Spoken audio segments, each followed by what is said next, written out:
desa yang tidak pernah ada.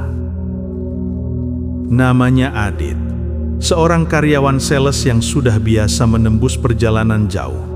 Malam itu, ia melintasi sebuah alas, hutan lebat yang memanjang seperti lorong gelap tanpa ujung. Kabut bergelayut tipis, membuat jalanan seperti diselimuti asap dingin yang pelan-pelan merayap naik dari tanah. Adit mematikan musik mobil. Entah kenapa dadanya terasa sesak sejak memasuki wilayah alas itu. Perasaan apa sih ini? Gumamnya. Beberapa kilometer masuk, ia melihat cahaya redup di sisi kanan jalan. Sebuah warung nasi kecil dengan papan reot bertuliskan Warung Mbok Rini. Anehnya, ia tidak pernah melihat warung itu sebelumnya, padahal rute ini sering ia lewati. Perutnya lapar, ia pun menepi. Warung yang terlalu sunyi. Begitu keluar dari mobil, udara di sekitar warung terasa aneh. Seperti dingin yang tidak wajar. Aroma tanah basah bercampur bau hangus samar-samar. Warung itu menyala dari lampu teplok, dan di sekitar warung terlihat bayang-bayang beberapa orang seperti sedang duduk tapi tanpa suara. Mereka bergerak, ya seperti bergerak, tapi sunyi tanpa percakapan sedikit pun. Saat Adit melangkah masuk, sosok-sosok itu perlahan menoleh bersamaan. Gerakannya tertunda sepersekian detik, seperti cuplikan video yang lag. Adit merinding. Di balik meja, seorang perempuan tua berdiri kaku. "Makan apa, Le?"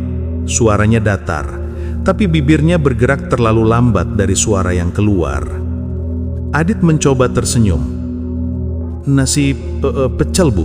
Masih ada?" Wanita itu hanya mengangguk. Gerakannya lambat sekali. Adit menunggu di bangku kayu panjang. Sementara itu, dari sudut matanya, ia melihat pelanggan lain di dalam warung. Mereka duduk diam, punggung tegak, kepala sedikit menunduk.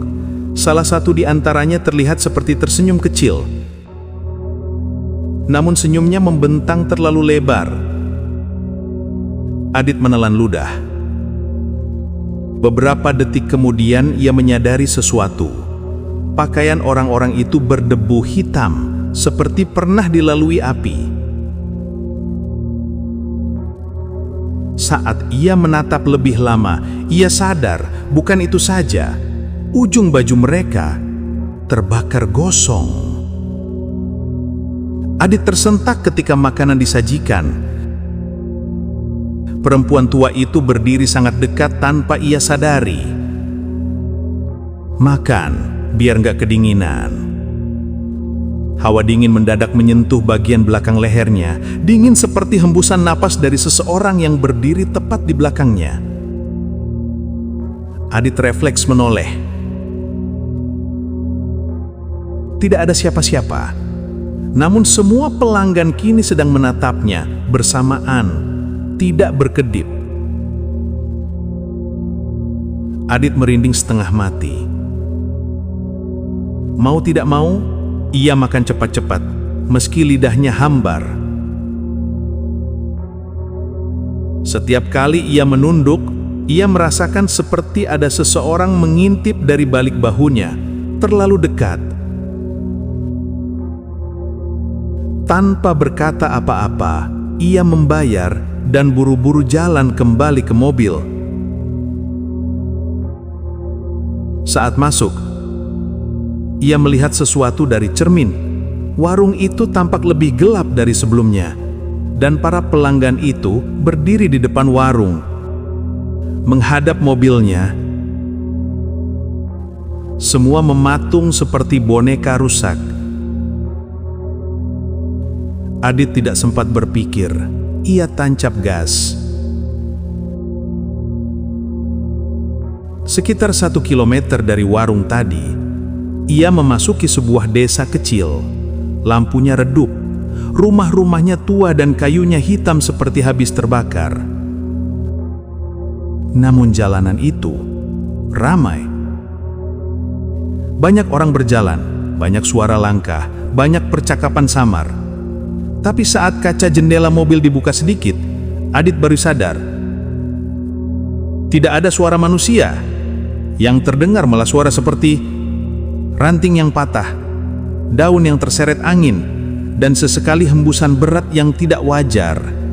Seolah-olah keramaian itu bukan berasal dari manusia. Ia terus melaju pelan, melihat bayangan orang-orang bergerak tanpa irama yang benar. Salah satu sosok yang berada paling dekat jalan menoleh begitu cepat hingga lehernya berbunyi krek. Sosok itu tersenyum padanya. Senyum yang retak. Adit menginjak gas dalam-dalam dan keluar dari desa itu dengan napas tersengal-sengal. Seminggu kemudian, Adit harus melewati rute yang sama untuk perjalanan bisnis. Namun kali ini ia berangkat lebih siang, berharap suasananya lebih normal. Ia memasuki alas itu dengan gugup. Matanya mencari-cari tanda-tanda warung kecil itu. Dan benar, di tempat warung itu berdiri, tidak ada apa-apa. Hanya lahan kosong dengan semak-semak liar. Tidak ada papan warung, tidak ada sisa bangunan. Ia berhenti. Lebih jauh ke depan, tempat desa itu berada, yang ia lihat hanyalah reruntuhan hitam bekas kebakaran. Kayu-kayu hangus, fondasi retak, pohon-pohon gosong berdiri seperti tulang hitam. Lalu seorang bapak-bapak yang sedang mengumpulkan ranting menegurnya. "Mas, nyari apa?" Adit menelan ludah. "Pak, seminggu lalu saya lewat sini. Ada desa, ada warung, banyak orang." Wajah bapak itu berubah.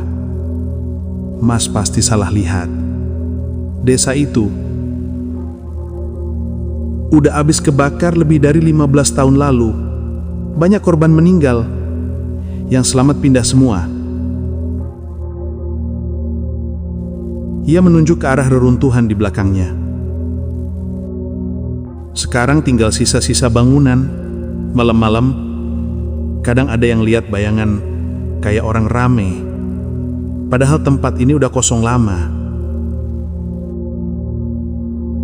Suara hembusan angin melewati pepohonan kering membuat bulu kuduk Adit meremang. Ada suara geremesik aneh, seperti banyak langkah kaki di antara pohon-pohon.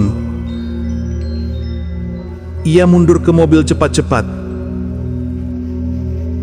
Saat menutup pintu mobil, lewat cermin spion, ia melihat sekelebat sosok berdebu hitam berdiri di antara reruntuhan, menghadap ke arahnya.